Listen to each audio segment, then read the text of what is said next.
So Jeff says overall he believes that 15 to 18 sets per body part is where you should start and then progress up or down. I have to disagree.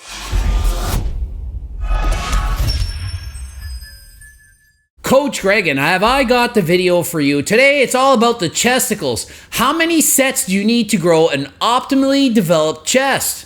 Chest has always been my favorite body part. I've been training chest for 35 years, started at 10, and I've done every single type of training you can do. I've trained chest once a week, and I've also done 10 sets of 10, 7 days a week for chest. I've done every kind of split, every kind of training, easy, hard, infrequent, frequent, done it all. And what does the science say we should do? How exactly should we train chest? Well, Jeff Cavaliere made a video, how many sets per week for a big chest? Science says, not Simon says, science says. Let's check out this video and see. Is this actually what the science says? And should we in fact do what the science says, or should we do what Simon says? Or in this case, Coach Greg. With the information that we get from these answers, you're going to be able to build every muscle in your body just like that. And you might be thinking, does this just apply to the chest? Well, no, you can apply this information for all body parts of the human body. So watch this video, learn about the chest, and use these principles to help dictate how you should train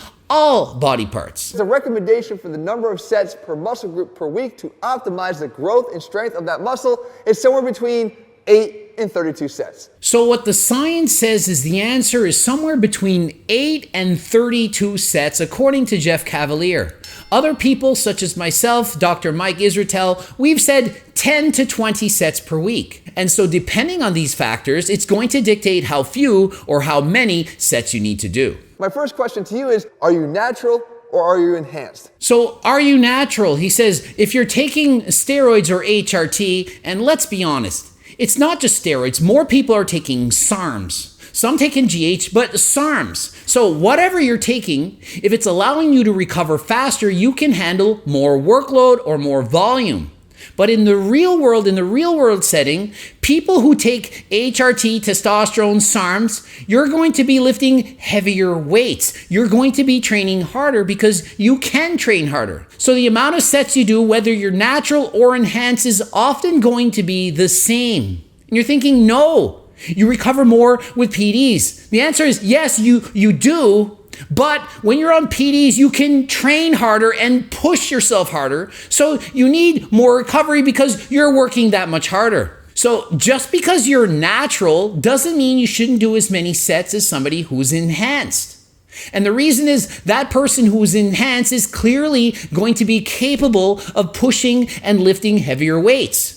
And so because they're pushing and lifting heavier weights, they're causing more trauma to the muscle, which requires more recovery. And because they're on HRT, steroids, SARMs, they are in fact getting that enhanced recovery. And so in the real world, the applications are this, because after all, I've done both, trained natural for over 20 years and enhanced for over 10. So I know how to compare each. Jeff Cavaliere, clearly 100% natural, would never take HRT or anything like that. He doesn't know what it's like to train enhanced, so he can only speculate. I've done both and I've coached both, so I'm not speculating. I can say from first-hand experience that whether I'm natural or enhanced, I need the same amount of days between body parts to recover. I can do the same amount of sets. But what I can't do is lift with the same intensity or effort or workload. The weights are lighter because I'm not as strong because I'm not on cycle. So whether I'm natural or enhanced, off or on cycle, I can train with the same amount of volume. However, I'm doing lighter weights, and in the end, everything works out to be the same. So please, natties of the world, don't use it as an excuse to not train hard. What is your experience level? And the next thing to consider is your experience level. Beginners, they have newbie gains. They should lift on the lower end of the spectrum. Maybe 10 sets per body part per week. Intermediates, 15, and advanced, 20 sets per week. Also, beginners, you can train easier, and as you get more experience, you need to train harder than last time. So the most advanced lifters, people like me who've trained 20 plus years, professional bodybuilders, these are going to be the ones that are using the most volume with the most intensity. What are you training for? Hypertrophy or strength? If you're training for strength, you don't need to do as many sets. Your body can't handle 20 sets to failure with really heavy weights. So if you're training for powerlifting competitions like I've done, you have to do fewer sets but with greater intensity and heavier loads. But if you're training to be a bodybuilder, like I've also done, then you need to do more volume, but with lighter weights. It wouldn't make sense to be maxing out or doing 5 sets of 5 as a professional bodybuilder. Yes, it still will give you muscle by training that way, but it's not really worth it because you're at a greater chance of getting injured. So the amount of sets I did throughout my career as both a power lifter and bodybuilder was dictated by what am I training for at that moment. If it was powerlifting, heavier weights, lighter reps for fewer sets. Bodybuilding, I lightened the weight and did more sets to prevent injury. How hard are you training?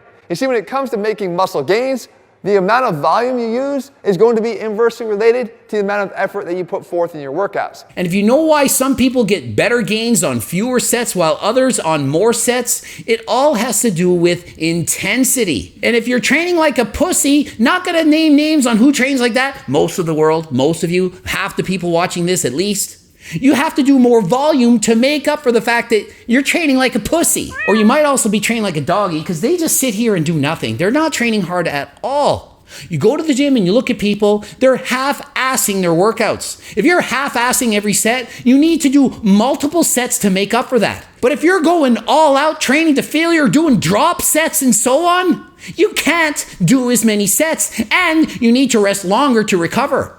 So if you see someone they're resting 30 seconds or a minute doing set after set, probably means they're not training so hard. They're using lighter weights, not going to failure, and so they recover. A minute later, yeah, do it again because it's easy. But if you see someone texting on their phone the whole time and you're like, well, that person isn't training hard, watch them do that set.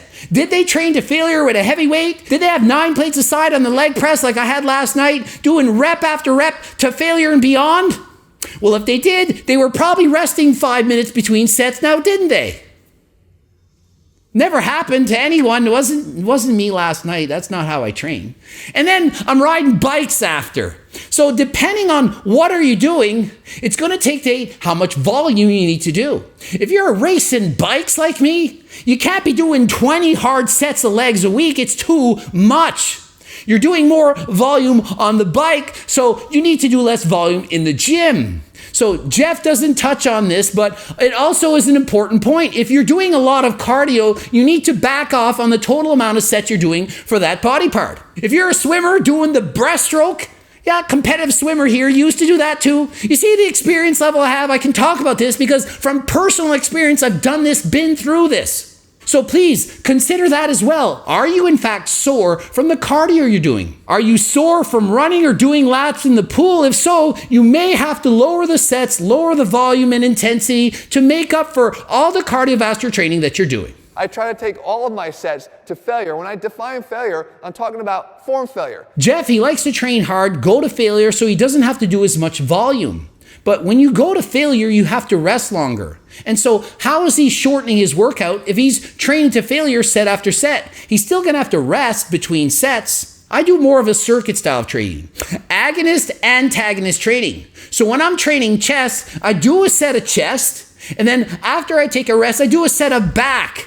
While I'm doing my back, my chest is resting. I then alternate going back and forth. This allows me to get more body parts done in the same period of time while benefiting from resting my chest while doing my back. So if you want to get a more effective workout and not be in the gym for 2 hours, get my training book. I describe in detail how I train. If you want to train like Jeff Cavalier, train like him, get his plan. Jeff Nippert, get his plan. Whoever you like, get their plan and train like them. I do a lot of circuit style training. Yesterday when I did legs, I also did biceps, shoulders, and calves. After doing a set of shoulders, I would then do biceps followed by calves, followed by abductors, then adductors, and repeat the cycle. I did all of that following my sets of leg press with 5 minutes of rest. Gym was packed, so I couldn't get off the leg press and do the other exercises. Normally, if the gym's not so packed, I just do the whole thing in a circuit. The point is, you can make it happen. You may not be able to do it every single day, but most of you should be able to train one body part and then another. chest followed by back. And it doesn't have to be the exact exercise the same every single time. Yeah, you might be wanting to do lat pull downs. The lat pull down machine's busy. You do chin-ups, or vice versa. Or you're trying to do incline chest presses. The incline chest press is occupied. You do the flat one. Next time you can do incline. It doesn't matter. It doesn't matter! Just make sure you do the optimal exercises to build your chest, as seen in my 3 best and 3 worst series. Follow that, and you'll know the exact exercises you should be doing optimally to maximize muscle hypertrophy. And his next question you need to ask is age. The older you get, the more likely you have joint damage. Your body's had enough.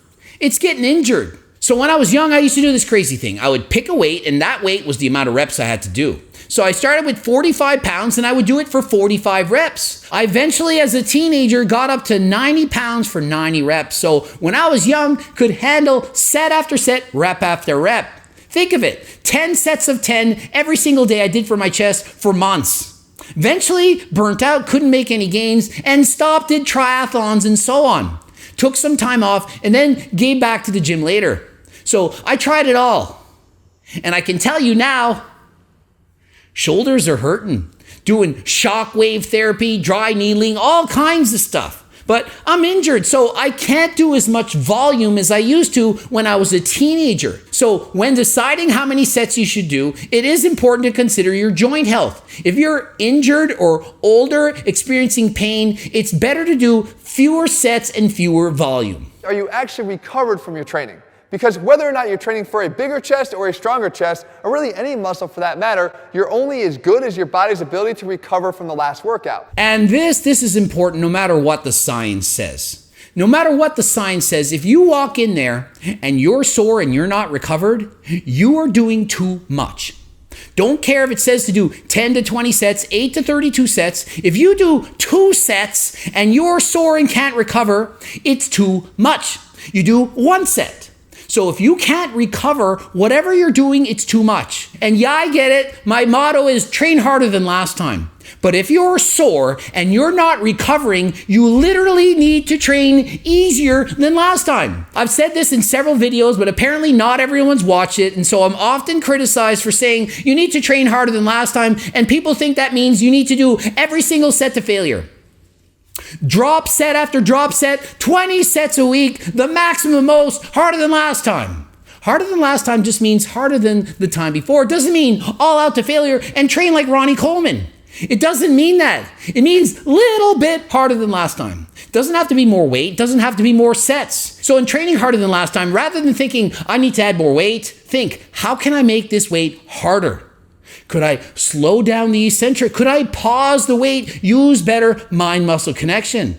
Don't increase the weight all the time thinking that's the way to make it harder than last time. Think, how can I make it feel harder than last time? If you do that, you're well on your way to safer training and not getting injured. What exercises are you actually performing and how are you performing them? Because all that matters as well. And the last point, what exercises are you doing? If you're doing all the 3 worst exercises or single joint movement rather than compound movement, you're lifting really tiny weights, your body needs more volume. But if you're doing the bench press with heavier loads, you don't need as many sets. So if you're doing mostly compound exercises that have a greater tax, a greater stress on the body versus single joint exercises with easier exercises, you need to do fewer sets because you're training hard on compound movements. Another example, not the chest, but consider if you're doing squats and deadlifts, it's going to have a greater strain on the body. So if you're doing a lot of squats, bench presses, and deadlifts, you need to do fewer sets than if you don't. Within this broad range of 8 to 32 sets, with the available science we have, is that somewhere between 15 and 18 sets is sort of the safe place to start. So Jeff says overall he believes that 15 to 18 sets per body part is where you should start and then progress up or down. I have to disagree. I don't think you start at the middle range of the reps. Start at the bottom and slowly work your way up. So if he believes it's 8 to 32 sets per week, start at 8. Don't start at the middle and find that you're overtraining and you can't recover and then have to lower it. It's better to start easy. Go easier than last time. When you first start the gym, every set should be like a warm-up. Easy, not a lot of volume and not a lot of intensity. And if you recover from that and you're not sore, then increase the volume, increase the intensity. Don't start halfway on the spectrum and heavens forbid with too much intensity and you walk like you've been hit by a car for the next week. So I do recommend that you start easy and the amount of sets you do at the bottom end of the spectrum. And should you be training chest once a week? Twice a week, 3 times a week, every single day? Well, I've tried them all, and here's my answer. If you're starting out, it's probably best to train your entire body 3 times a week. Little bit less volume, little bit less intensity. So if you're doing 9 total sets for chest, you can start with 3 sets of chest on each day. Moving up into a 2-day split, if you're doing 8 sets, you could do 4 sets of chest one day and 4 on the other. Assess tolerance and recovery, and if you're not sore, go a little bit harder and a little bit harder and keep going on. Eventually, then you can add more volume. Let soreness be your guide. If you're not sore and you're not making gains, chances are you need to either add volume or intensity or both. Hope that helped. Ending it here. Please watch the bloops and don't forget the training book. If you want to know how to train like Coach Greg, I have a training book. Go and click the link in the description. Also, coaching plans by me and my team. Click the link in the description. We can make the customized plan that you need to see your gains. Also, harder than last time supplements. Looking for ambassadors. We'll pay you to help promote and sell the products. Also, cookbooks, 3 of them. Check those out. Subscribe, click the bell button, and until next time, I'm out.